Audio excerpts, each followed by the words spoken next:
الحمدللہ رب العالمین والصلاة والسلام علی رسولہ الکریم اما بعد۔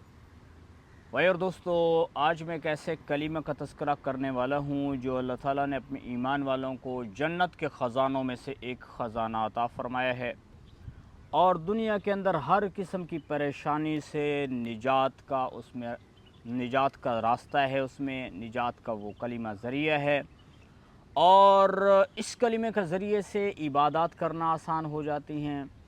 اسی کلمہ کے ذریعے سے بندہ اپنے سب سے بڑے دشمن شیطان سے محفوظ ہو سکتا ہے، اور وہ کلمہ ہے لا حول ولا قوت الا باللہ۔ تو اس کلمے کا مطلب کیا ہے؟ سب سے پہلے ہمیں اس کو سمجھنا چاہیے۔ یہ جو کلمہ ہے یہ عاجزی کا کلمہ ہے۔ لا حول یعنی کوئی طاقت نہیں، ولا قوت اور کوئی قوت نہیں، اس کا مطلب بھی ہے کہ کوئی طاقت نہیں، الا باللہ مگر اللہ کے پاس۔ اب کیا مطلب ہے کہ دو دفعہ ایک ہی لفظ کا تذکرہ ہے کہ کوئی طاقت نہیں، کوئی طاقت نہیں؟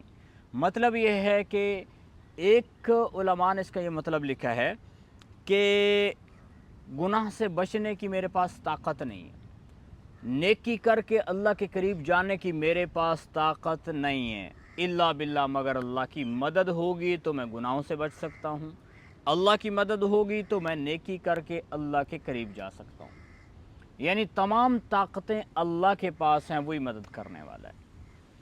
تو بندہ عاجزی کا اظہار کرتا ہے۔ دوسرا اس کا مطلب یہ ہے لا حول، حول کہتے ہیں یعنی یہ مطلب بھی ہو سکتا ہے ارد گرد کو، کہ بندہ یہ کہتا ہے کہ میرے جو ارد گرد جتنے لوگ ہیں، جتنے اسباب ہیں، جتنی چیزیں ہیں، یہ ان کے پاس کوئی طاقت نہیں، ولا قوت، ان کے پاس کوئی قوت نہیں ہے، کسی کے پاس اجتماعی طور پر بھی طاقت نہیں ہے، ولا قوت نہ کسی کے پاس انفرادی طور پر کسی ایک کے پاس طاقت ہے کہ وہ میری مدد کر سکے، الا باللہ مگر اللہ ہی مدد کرنے والا ہے، کہ اللہ ہی میری مدد کر سکتا ہے۔ دنیا کے اندر جتنی بھی مخلوق ہے یہ میری مدد نہیں کر سکتی۔ جیسے حضرت ابن عباس رضی اللہ تعالیٰ عنہ کو بھی اللہ کے نبی نے عقیدہ سکھایا تھا کہ اے ابن عباس، کہ جب تک کہ تجھے کوئی نقصان نہیں پہنچا سکتا جب تک کہ اللہ نہ چاہے، اور تجھے کوئی فائدہ نہیں دے سکتا جب تک کہ اللہ نہ چاہے۔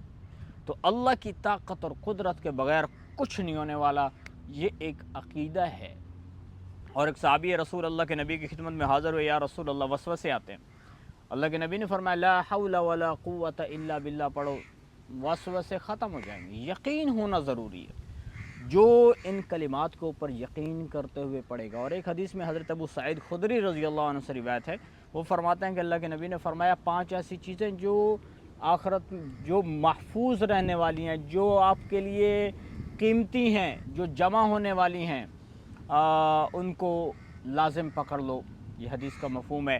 اور ان میں فرمایا اللہ اکبر، لا الہ الا اللہ، اور سبحان اللہ، الحمدللہ، اور 5ویں چیز بتائی لا حول ولا قوت الا باللہ، کہ یہ 5 ایسی چیزیں ہیں جو باقی رہنے والی ہیں۔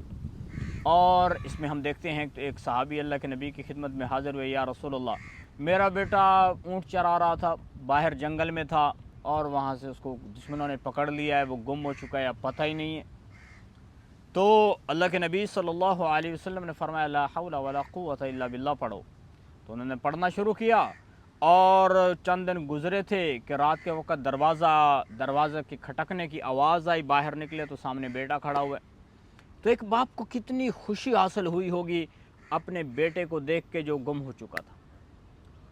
تو بیٹے نے بتایا کہ ابا جی میں خود اکیلا نہیں آیا ہوں، بلکہ میں اپنے اونٹ بھی لے کر آیا ہوں، اور دشمن کے 40 اونٹ بھی بھگا کے لایا ہوں۔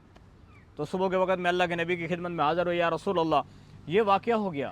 آپ صلی اللہ علیہ وسلم نے فرمایا کہ یہ مال غنیمت ہے، اب یہ بھی اونٹ بھی تمہارے ہیں، تم ان کو استعمال کر سکتے ہو۔ تو بھائی اور دوستو، یقین اصل ہے کہ جب ہمارے پاس یقین ہوگا کہ میں اس کلمے کو پڑھ رہا ہوں، اللہ کے نبی نے مجھے بتا دیا ہے، تو ضرور اللہ کی طرف سے مدد آنے والی ہے۔